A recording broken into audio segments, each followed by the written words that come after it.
Tom, how's the squad looking? This just cut day after the Wednesday night. So how the squad? Yeah, physically, everyone's responded well. Obviously, mentally we need to respond and react. So yeah, everyone fit that was. Ngaki has rejoined the squad for training. So this game a little bit early for him, but expect to see him after the international break. And yeah, everyone's physically responded well from the game. Backman and Daddy Bashiru? Both available for selection. Backman will.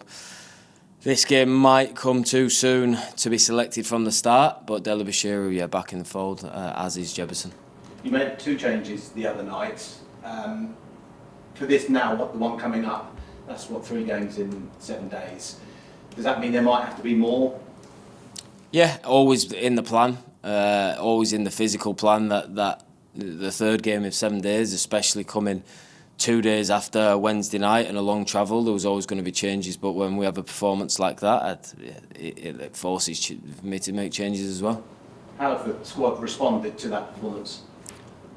Yeah, well, the squad I don't really get to train with until today, so I'll see that in more detail today. But the lads who were not involved in the game trained really well yesterday, and they're pushing to stake a claim in the starting 11, and yeah, I feel like we've got a good environment here.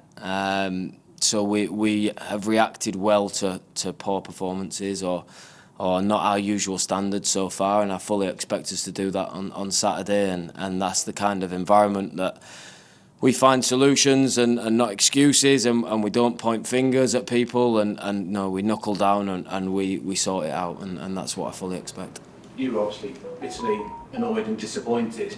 Was that the first time the players have kind of let you down this season?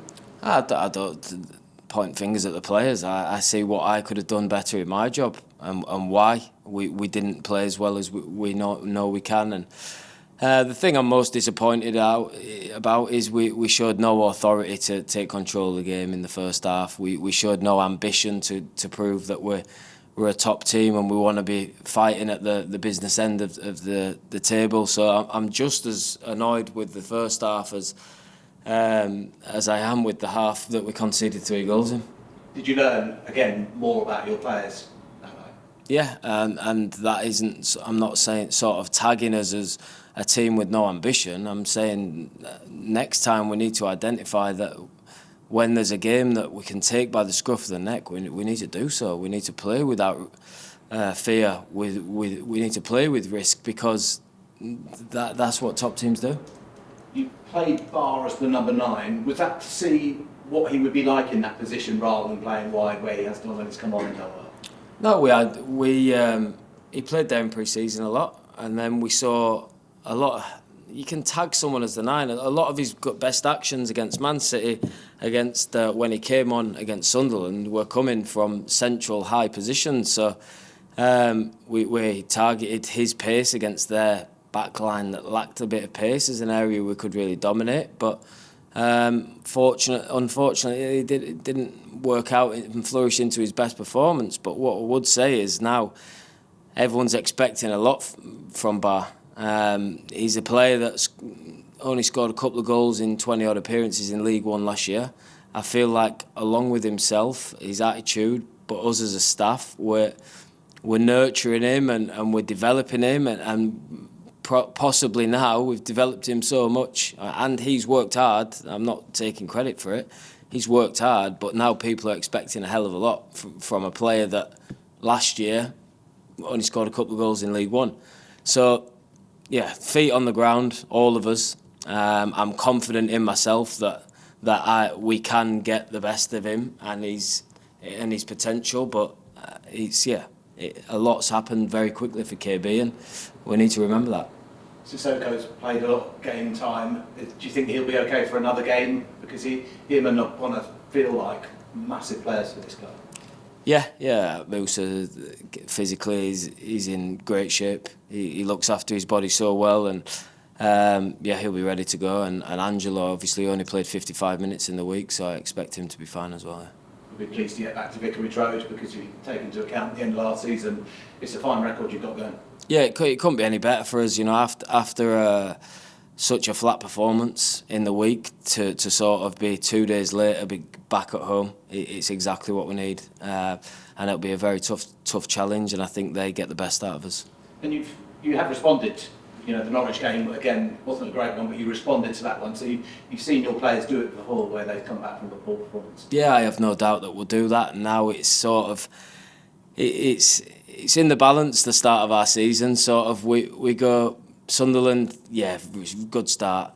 Our points tally after this we can say it's a good start.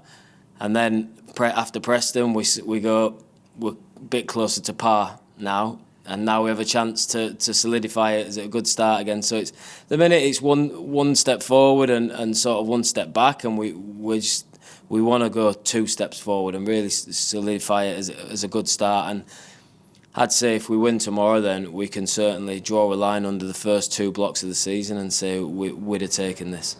Is that the Championship though, or is that too easy an excuse? Yeah, for me that's too easy an excuse. I said at the start of the season, the most successful teams in this league are the most consistent, and we're just lacking a bit of that at the minute.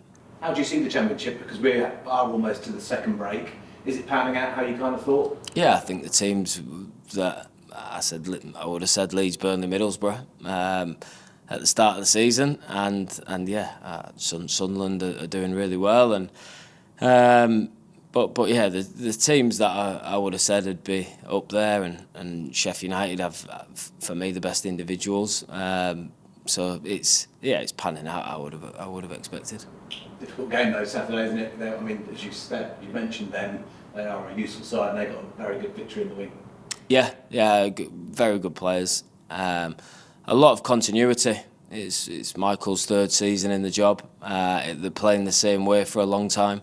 And they have a lot of quality and technical players in their team, and yeah, they're a team I expect to be challenging at the end of the season. And I actually went to watch them at West Brom on Tuesday and impressed with what I saw. Yeah. There's something to be said for continuity, isn't there? It is what it is in this league. You see a lot of teams having success playing the same way under the same manager for a long period of time, and that's not me trying to protect myself. It's just the nature of the beast. Is inconsistency something that's to be expected at this level? Because I'm assuming if players could regularly turn out 8 out of 10 performances, they'd be playing at the top end of the Championship, at the Premier League. Yes, but I think when you go from 8 and then you're a little bit, I don't expect 8 every week, but your bottom end performances have got to be 6s, not 4s. And yeah, we as a team, we chucked in a 4 on Wednesday. So it's anywhere between 6 and 8 would be nice, and I'd class as consistent. But we can't chuck in a 4. You obviously had to face the music. You came and spoke to us. You're the voice of the team. But when you go back in the dressing room, do the players look you in the eye after that? Is there embarrassment? Do they feel shame? Might be a strong word, but you saw the fans afterwards. They're off. When they get in the dressing room, how do they react?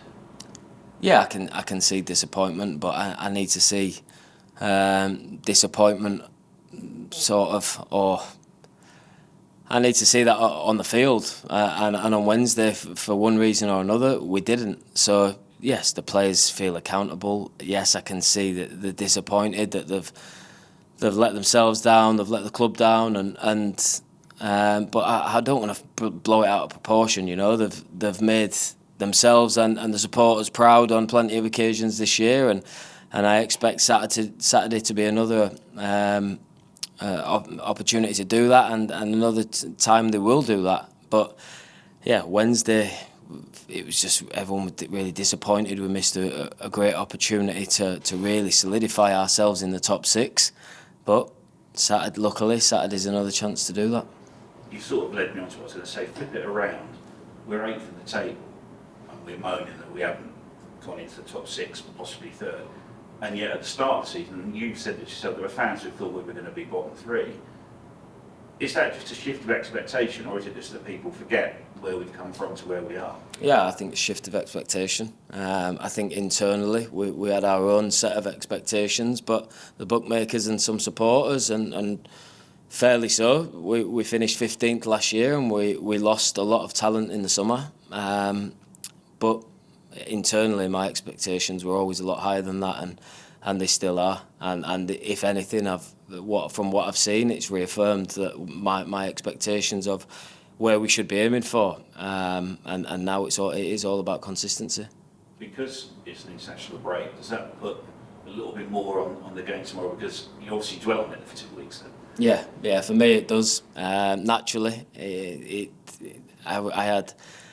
really hurt me, the defeat at Bramall Lane, because although we'd had a great start, that's the result you dwell on, and that's the sort of result that you're thinking about for 10 days, and how could we have done things differently. So yeah, it does mean a little bit more, the one going into the international break, but probably double down on that is the fact that we must have a reaction from Wednesday evening. So big game for us against a tough opponent, but this is when we sort of rise to the occasion. And last question, I saw a few people discussing it amongst fans. Are you someone who does the hairdryer treatment, having been at a club where the hairdryer treatment was often talked about? Is that your way of dealing with something like that? You probably have to speak to the players on that one. I don't think I'm someone who will be kicking tactics boards in half and throwing football boots at people. And I've seen it down the years, but I'd expect the players to know that I was very disappointed with them at half time and full time. Yeah, and we try and address that in a strategic manner, but sometimes I'll be fairly animated, and I'm sure if you spoke to the players, they'd agree with that, and they'd tell you that they understand how disappointed I was with them on Wednesday. Just out of interest, the guy who scored 2 goals has admitted to biting, and yet he's allowed to play on. I didn't want to get caught up in that, because it absolutely was not the reason, and we have our own problems to address from Wednesday. And I said to the players, I'll always start with myself on how we can address problems or poor performances, and I did. I had my own internal sort of review of Wednesday, but it is a strange situation for such a serious incident to happen, for a guilty plea, and then the player to still play. It's part of the process, but it doesn't really. In everyday life, if you were found guilty of something poor, you wouldn't be sent home while they decided to wait what they were going to do with you. Yeah, I understand the FA as a process. If something's not picked up in 90 minutes and it needs to be investigated, reviewed, but when it's a fairly serious incident like that, you'd expect those processes to be a bit quicker, and I was surprised to see the player play. I don't blame Paul Heckingbottom for one bit. They've got a good player who's available to be picked. Pick him. But for a serious incident like that, and the player to admit it, plead guilty, and still be available for selection, if he'd have done something serious again in that game, I think it would have been made much more serious, and maybe it's something to review.